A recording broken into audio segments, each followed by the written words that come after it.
एक राजा था। वो बहुत न्यायप्रिय और प्रजावत्सल एवं धार्मिक स्वभाव का था। वो नित्य अपने इष्ट देव की बड़ी श्रद्धा से पूजा पाठ और याद करता था। एक दिन इष्ट देव ने प्रसन्न होकर उसे दर्शन दिए और कहा, राजन, मैं तुमसे बहुत प्रसन्न हूँ। बोलो, तुम्हारी क्या इच्छा है? प्रजा को चाहने वाला राजा बोला, भगवान, मेरे पास आपका दिया सब कुछ है। आपकी कृपा से राज्य में सब प्रकार सुख शांति है। फिर भी मेरी एक ही इच्छा है, जैसे आपने मुझे दर्शन देकर धन्य किया, वैसे ही मेरी सारी प्रजा को भी कृपा कर दर्शन दीजिए। ये तो संभव नहीं है। ऐसा कहते हुए भगवान ने राजा को समझाया, लेकिन प्रजा को चाहने वाला राजा भगवान से जिद करने लगा।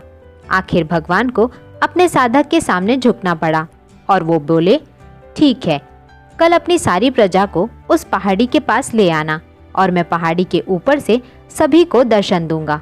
ये सुनकर राजा अत्यंत प्रसन्न हुआ और भगवान को धन्यवाद दिया। अगले दिन सारे नगर में ढिंडोरा पिटवा दिया कि कल सभी पहाड़ के नीचे मेरे साथ पहुँचे, वहाँ भगवान आप सबको दर्शन देंगे।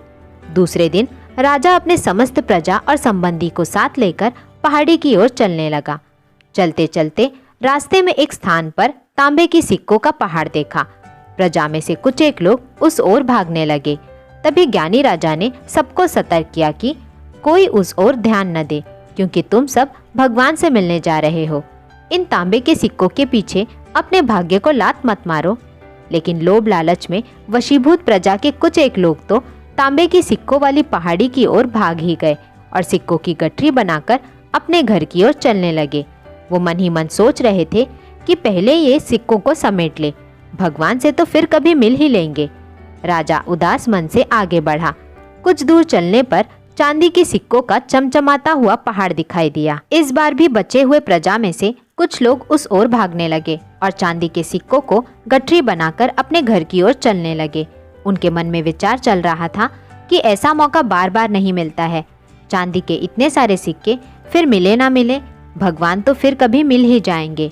इसी प्रकार कुछ दूर और चलने पर सोने के सिक्कों का पहाड़ नजर आया। अब तो प्रजाजनों में बचे हुए सारे लोग और राजा के संबंधी भी उस ओर भागने लगे। वो भी दूसरों की तरह सिक्कों की गठरियां लाद लाद कर अपने अपने घरों की ओर चल दिए। अब सिर्फ राजा और रानी ही शेष रह गए थे।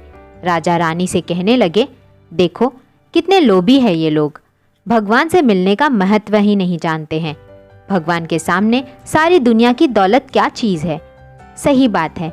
रानी ने राजा की बात का समर्थन किया और वो आगे बढ़ने लगे। कुछ दूर चलने पर राजा और रानी ने देखा कि सप्तरंगी आभा बिखरता हीरो का पहाड़ है। अब तो रानी से भी रहा नहीं गया। हीरो के आकर्षण से वो भी दौड़ पड़ी और हीरो की गठरी बनाने लगी। फिर भी उसका मन नहीं भरा तो साड़ी के पल्लू में भी बांधने लगी। वजन के कारण रानी के वस्त्र शरीर से अलग हो गए, लेकिन हीरो की लालसा अभी भी नहीं मिटी। ये देख राजा को अत्यंत ही ग्लानि और नाराजगी हुई। बड़े दुखद मन से राजा अकेले ही आगे बढ़ते गए।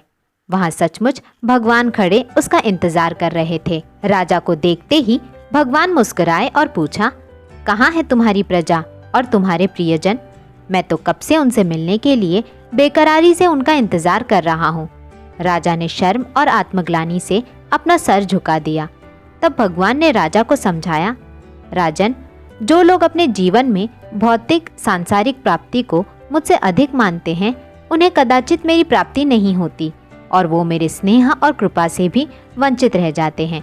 जो जीव अपनी मन, बुद्धि और आत्मा से भगवान की शरण में जाते हैं और सर्वलौकिक संबंधों को छोड़ के प्रभु को ही अपना मानते हैं, वो ही भगवान के प्रिय बनते हैं।